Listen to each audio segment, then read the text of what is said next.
कुमार का मंत्रिमंडल का विस्तार हो रहा है और क्या लगता है आगामी लोकसभा चुनाव के बाद उनका गठबंधन बना रहेगा या दोबारा वही फिर भाई नीतीश कुमार को खुद ही नहीं पता है कि वो कहाँ खड़े हैं और कहाँ 10 दिन के बाद खड़े रहेंगे।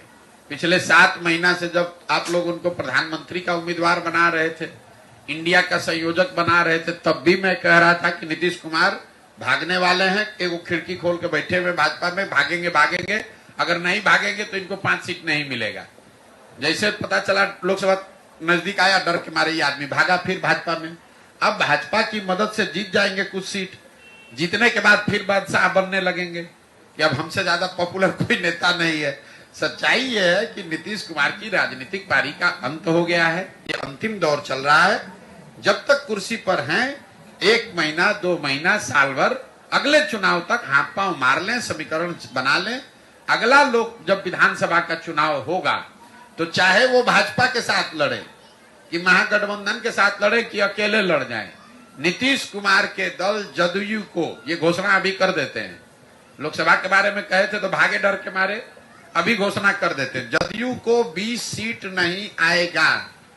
चाहे भाजपा के साथ लड़ लें, चाहे मोदी जी आके उनका प्रचार कर दें, और भाजपा वालों को भी चुनौती दे रहे हैं। अगर इनको दम है, अगर भाजपा के नेतृत्व को दम है तो घोषित करे कि नीतीश कुमार अगला मुख्यमंत्री होगा और चुनाव लड़के दिखा दें विधानसभा का। इनको भी अपनी औकात दिख जाएगी इस बार कि नीतीश कुमार को अपने कंधा पर बैठा के कितना दिन ये लोग बिहार की जनता के आंख में धूल झोंकेंगे।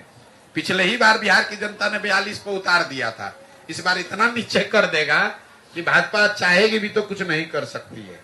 और मैं फिर से रिपीट कर दे रहा हूं, किसी भी फॉर्मेशन में नीतीश कुमार लड़े, इनको 20 सीट नहीं आएगा विधानसभा में। भाजपा के साथ लड़े तो, जब फिर से भाग के आरजेडी के साथ लड़े तो, अकेले लड़े तो। और दूसरी बात ये कह देते हैं कि भाजपा को दम नहीं है, भाजपा को दम नहीं है कि ये घोषित कर दे कि अगला चुनाव नीतीश कुमार के चेहरे पर विधानसभा का लड़ा जाएगा।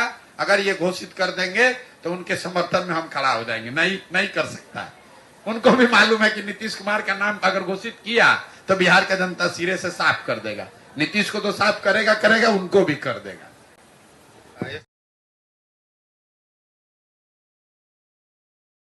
तो अभी तक के कार्यक्रम के हिसाब से मधेपुरा जाएंगे, मधेपुरा के बाद सुपौल, सुपौल से अररिया, किशनगंज, पूर्णिया, उसके बाद कटिहार। और अपना जो है राजनीतिक दल कब तक बन सकता है? अब फिर वही बात, अरे भाई जब पदयात्रा पूरा हो जाएगा तो दल बन जाएगा।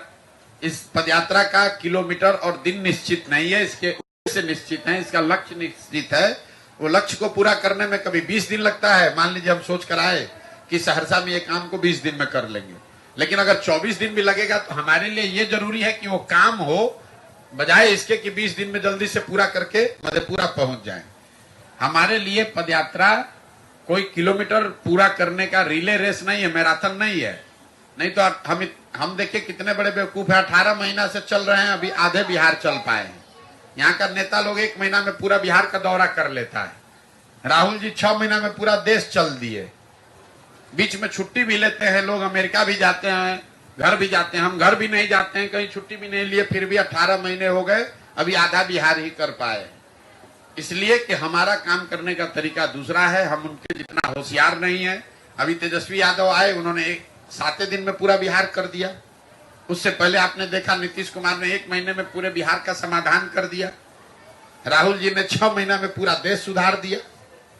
तो भाई हमें उतनी क्षमता नहीं है, हम धीरे चलने वाले कछुआ है, हम धीरे धीरे ही चलेंगे। और हमको अभी पूरा बिहार करने में 1-1.5 साल और लग सकता है। हमको कोई घबराहट नहीं है, 2 बरस लगे, 4 बरस लगे, करना यही है। संकल्पित होकर आए हैं, जब तक बिहार को सुधारने के लिए ये व्यवस्था न बना ले तब तक पीछे हटने वाले नहीं है। दुनिया में कोई प्राथमिकता नहीं है, हमारे लिए एक ही प्राथमिकता है, आने वाले कुछ वर्षों में बिहार को सुधारने की व्यवस्था बनाई जाए।